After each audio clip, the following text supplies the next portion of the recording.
Ang atong hisgutan karon ani nga video, ang kabubuton sa Dios alang sa kaluwasan sa tao. Ilang kalibutan karon adunay 4,200 ka mga relihiyon. Kining mga relihiyon usani ka pa maagi sa tao aron sila makatawag sa Dios, makasimba sa Dios. Ang ubano sa mo ingon, sulod mo sa among simbahan aron mo maluwas. Aduna sa uban moingon kining among reliyon mo insakto. Itong sakto no iyano mapagsabot. Murag insakto. Ginoo mo sa gihapon. Pero kung atong masahon sa Mateo Kapitulo 7 versikulo 21 ngadto sa 23. Dili ang tanan magatawag kanako Ginoo, Ginoo, makasulod sa gingharian sa langit. Kung dili kadto lamang nagtuman sa kabubuton sa akong amahan nga sa langit. Niadtong adlaw daghan niya ang moingon kanako, Ginoo, dili ba nagsangyaw man kami sa mensahe sa Dios? Naghingilin sa mga yawa ug naghimog daghang milagro. Mga milagro tinago si ngalan, apan ingnon ko niya sila. Wala ako makailakan ninyo, mga makasasala, bawa kamo. So dili dai katutanang nagsangpit o nagtawag sa Ginoo maluwas. Mo na bersikulo sa Biblia na napakadelikado kayo. Kay kung ang imong gibarugan karon kung dili nakabubuton sa Ginoo, kay kung sa panahon nga moatubang na ta sa Ginoo, basin unya moingon siya, wala ako kaila kanimo. Yan ang gisulat man sa Biblia. Tungod kay may tabo gyud, madaghan kay mo reklamo dito. Usa karon kinahanglan masabtan nato unsay kabubuton sa Dios aron maluwas. Ang kabubuton sa Dios mao kini mosunod. Juan 6:38 ngadto sa 40. Kay nanaog ako gikan sa langit, dili aron pagbuhat sa akong kagagalingong kabubuton, kundi aron pagbuhat sa kabubuton sa nagpadala kanako.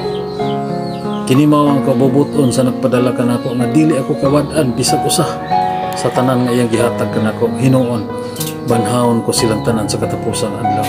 Kay buot sa akong amahan nga ang tanan nga makakita sa anak ug buto kaniya makabaton sa kinabuhing walay katapusan.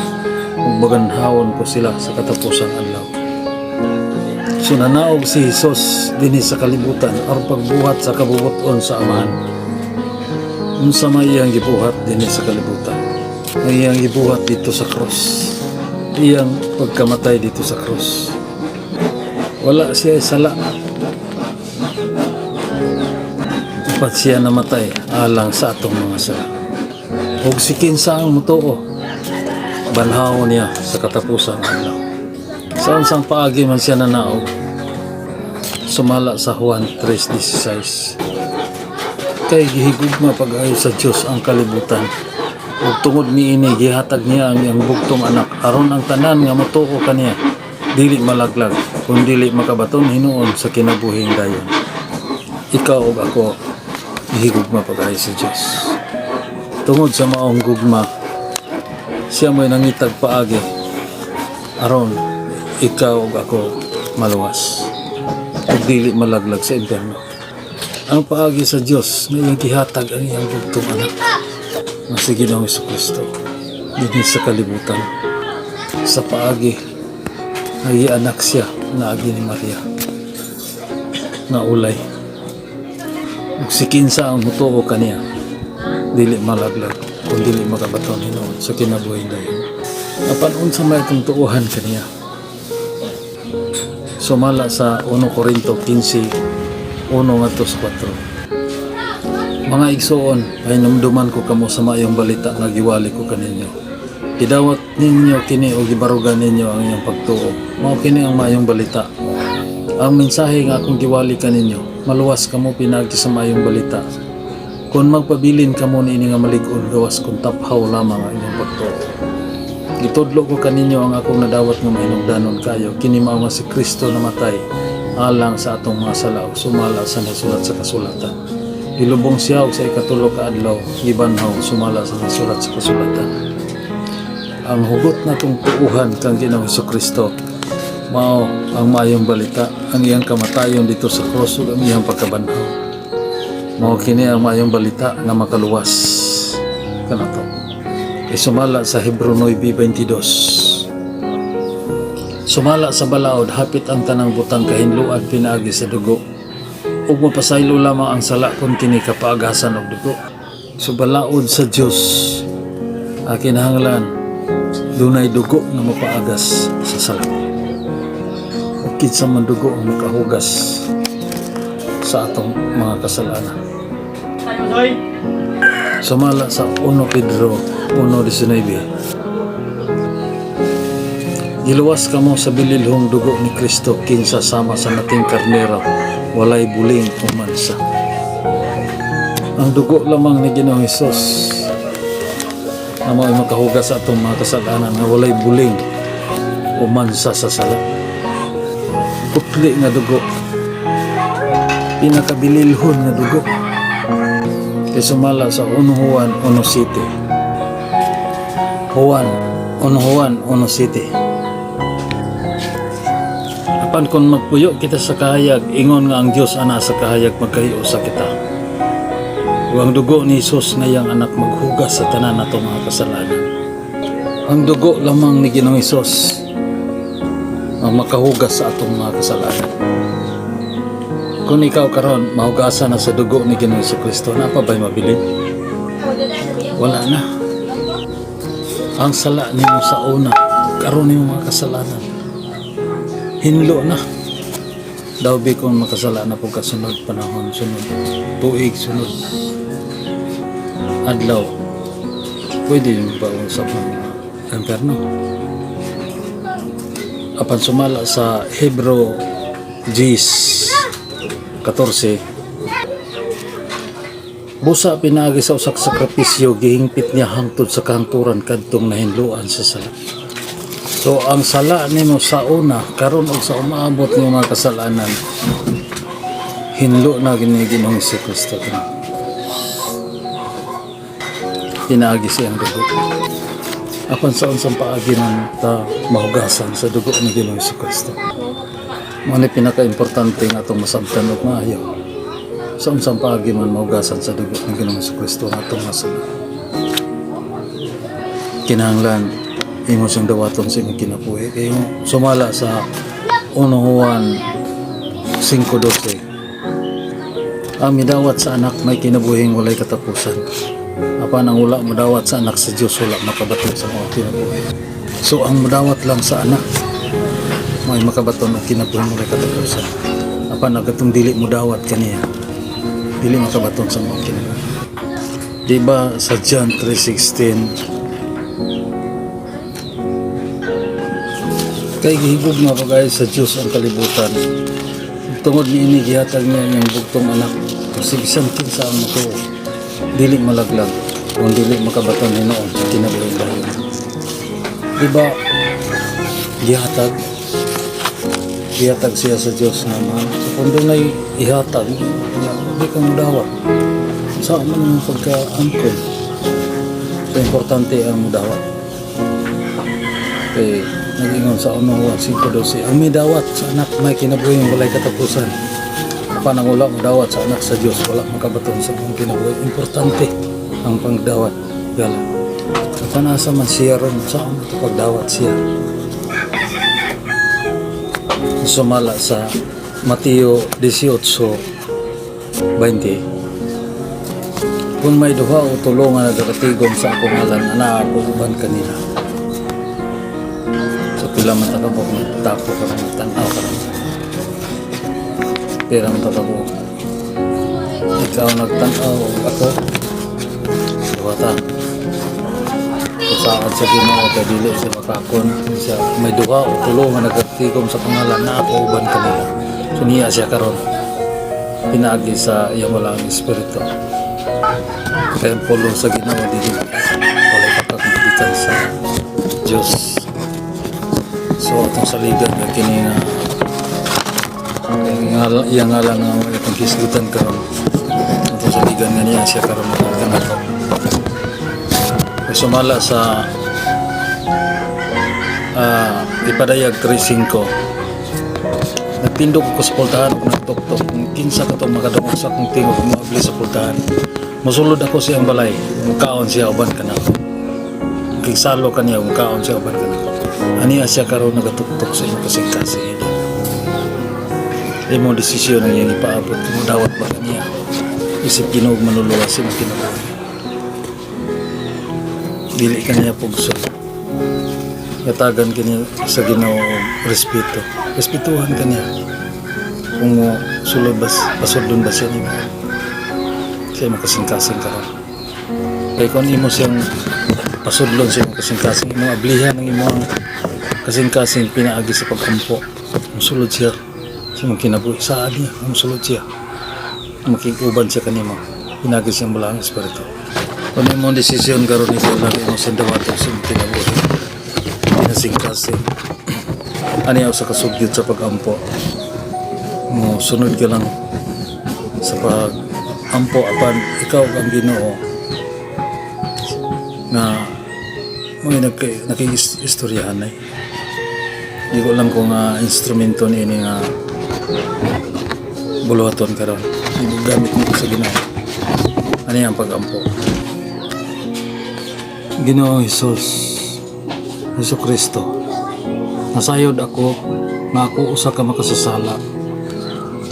Ug dili ta ko sa kinabuhing dayon. Apan mituo ako nga ikaw namatay ug nabanhaw gikan sa lubnganan aron paglukat ug luna dito sa langit. Alang kanako. Ginoong Hesus, musulod ka sa akong kinabuhi. Ikaw ang maghari sa akong kinabuhi. Pasayloa ako sa akong mga kasalanan ug luwasa ako. Ginulsulan ko ang akong mga sala ug karon nagasalig ako kanimo alang sa akong kaluwasan. Akong gidawat ang walay bayad nga gasa nga mao ang kinabuhing dayon. Kini akong pag-ampo sa ngalan ni Ginoong Hesus. Amen. Kung kinasing-kasing imong pag-ampo ani ang mga saad sa Dios alang kanimo. Juan 1:12. Apan kadtong midawat ug misalig kaniya gitagan niya sa katungod nga mahimong mga anak sa Dios. Sa dihang midawat kaniya isip Ginoo manluluwas imong kinabuhi, naginulsol ka sa imong sala. Ituo kaniya nga siya nagluwas sa imong kalag parang kadili na impyerno. Hindi dawat kaniya isip Ginoo manluluwas imong kinabuhi. Misalig kaniya nga siya lang ang bugtong manluluwas. Karon ikaw gihatagan katungod sa Dios ang imong anak sa Dios. Karon adlaw ikaw anak na sa Dios. Ang imong pagkaanak sa Dios mo imong kapalangit nimo dili ang imong relihiyon. Dili ang imong mga maimbinuhatan kundi dili ang imong pagsalig kang Ginoong Kristo nga siya lang ang makaluwas nimo. Ang iyang dugo ang imong makahugas sa imong kasalanan. Sumala usab sa di pa dayag 3:5. Ang mudaog bistihag puti ug dili ko papason ang iyang ngalan sa libro sa kinabuhi. Sa atubangan sa akong amahan ug siyang mga anghel ipahayag ko nga sila ako mga sakop. Sa dihang tuo ka kang Ginoong Kristo nga siya ang itong imong maluluwas. Siya ang anak sa Dios. Ginulsol ka sa imong sala. Midawat kaniya isip Ginoo manluluwas sa kinabuhi. O kaniya nga siya luwas nimo. Ikaw karon ay mong nagmadaog gikan sa sala. Pananaw sa Dios kanimo. Puti. Puti na imong gisulod. Ang puti simbolo sa kaputli pagkabalaan. Ang pagkabalaan sa Dios ang Ginoong Kristo iyang ihatag diha kanimo.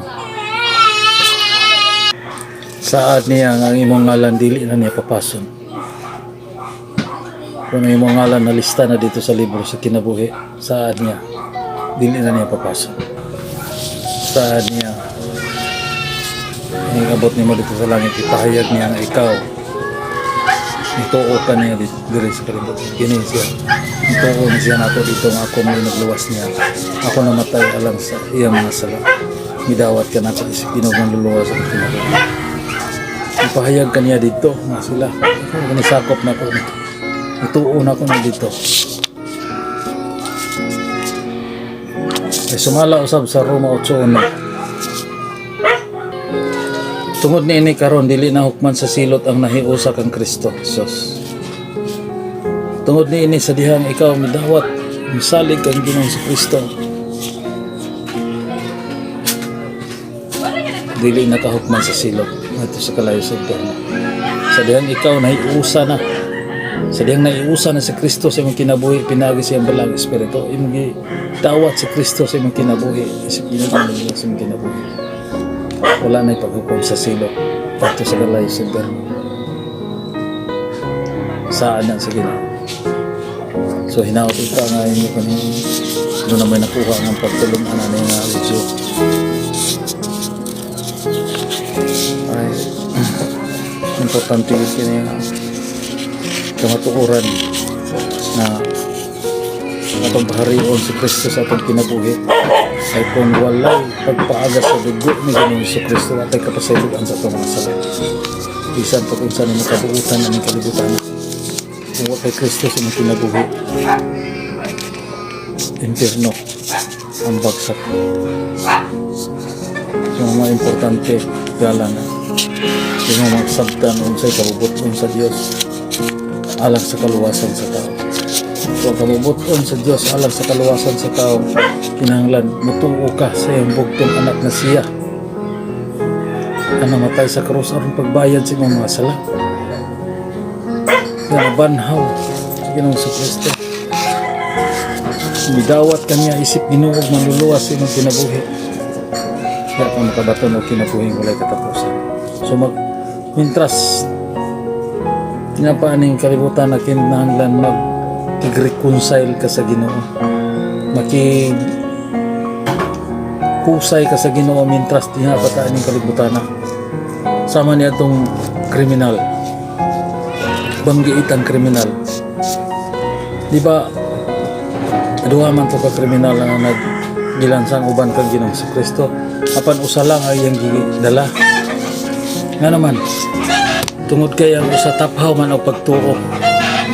Ano man siya, kung tinuod kang anak sa Dios, luwasay mong kaugalingon og kami. Wala siya lingian ni Ginoong Hesus. Apan katong usa nga niingon, nihangyo kang Ginoong Hesus. Ginoo, hinumdumi ako sa diha nga ikaw moabot siya maging harian.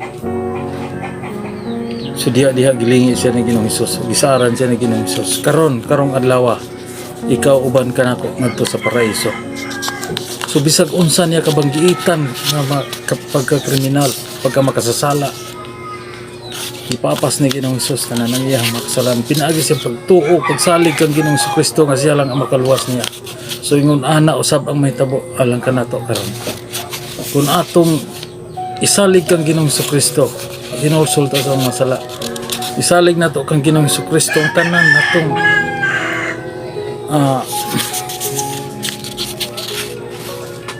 pagkarautan atong isalig niya na siya lang ang makapapas sa tanaw natong mga kasalanan. Di na balibaran sa Ginoo kay mo ni iyang kabubuton, mo ni iyang gianhi sa kalibutan.